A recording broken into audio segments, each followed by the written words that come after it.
പ്രിയപ്പെട്ടവരെ, എങ്ങനെയിരിക്കുന്നു? സന്തോഷമായിരിക്കുന്നുവോ?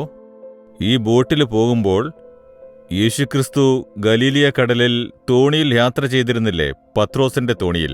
അത് ഓർമ്മ വരുന്നു. ശിഷ്യന്മാരുടെ കൂടെയാണ് യാത്ര ചെയ്തിരുന്നത്. യേശു കടലിലൂടെയാണ് പോയത്, നമ്മൾ കരയിലൂടെയാണ് പോകുന്നത്. എന്നാലും ഇതൊരു മനോഹരമായ അനുഭവമാണ്. ഈ അനുഭവത്തിൽ ദൈവം നമ്മുടെ കൂടെ ഉണ്ടെന്നത് ഒരു വലിയ സന്തോഷമുണ്ടാക്കുന്നു. വേദപുസ്തകത്തിൽ സദൃശവാക്യം 3-ാം അധ്യായം 6-ാം വാക്യത്തിൽ ഒരു വാക്യം പറയുന്നു, നിന്റെ എല്ലാ വഴികളിലും അവനെ നനച്ചുകൊള്ളുക, അവൻ നിന്റെ പാതകളെ നേരെയാക്കും. നമ്മുടെ വഴികളിലെല്ലാം യേശുവിനെ ഓർമ്മിക്കണമെന്ന്. യേശുവേ, നീ എന്റെ കൂടെയുണ്ട്, എന്റെ കൂടെ വരുന്നതിന് സ്തോത്രം. നമ്മുടെ ഓർമ്മയിൽ എപ്പോഴും യേശു ഉണ്ടായിരിക്കണം. ഞാൻ എപ്പോഴും അങ്ങനെയാണ്. യാത്ര ചെയ്യുമ്പോൾ അങ്ങെന്റെ കൂടെ ഉണ്ടായിരിക്കുന്നതിന് സ്തോത്രം യേശുവേ എന്ന് പറയും.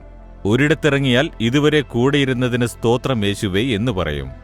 ഈ യാത്രയിൽ എന്റെ കൂടെയിരുന്ന് നടത്തണമേ എന്ന് പറഞ്ഞ് മനസ്സിൽ സ്തോത്രം ചെയ്യും. ഒരു കാര്യം ചെയ്താൽ എന്റെ കൂടെയിരുന്നത് വിജയിപ്പിച്ചതിന് സ്തോത്രം. ദൈവമേ, ഞാൻ ചെയ്യാൻ പോകുന്നതിന് എന്റെ കൂടെയിരുന്ന് നടത്തണമേ. ഇങ്ങനെ ഓരോ ചെറിയ ചെറിയ കാര്യങ്ങൾക്കും മനസ്സിൽ ഓർത്ത് പ്രാർത്ഥിക്കുന്നു എന്നിരിക്കട്ടെ. നമ്മുടെ വഴികളിലെല്ലാം അവനെ ഓർത്തുകൊണ്ടിരിക്കുന്നുണ്ടല്ലേ? അവൻ ഭംഗിയായി നടത്തും, നേരെ നടത്തിത്തരും. നിങ്ങൾ പഠിക്കുകയോ ജോലി ചെയ്യുകയോ ബിസിനസ് ചെയ്യുകയോ ആവാം, അഥവാ ജോലി അന്വേഷിക്കുകയായിരിക്കാം.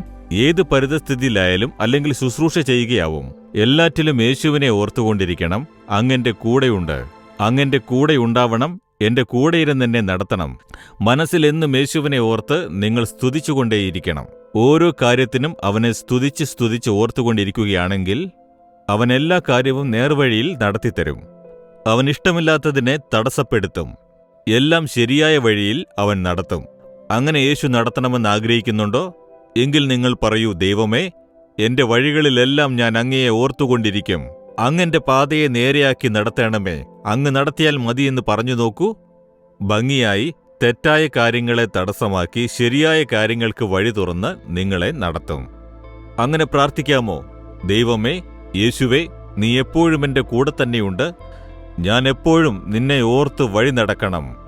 തെറ്റായവയെ തടഞ്ഞ് എന്നെ ശരിയായ പാതയിൽ നടത്തണമേ. ശരിയായ അനുഗ്രഹത്തെ അരുളണമേ. ഞാൻ വിശ്വസിക്കുന്നു. യേശുവിന്റെ നാമത്തിൽ ആ അനുഗ്രഹത്തെ വാങ്ങിക്കുന്നു. ആമേൻ, ആമേൻ.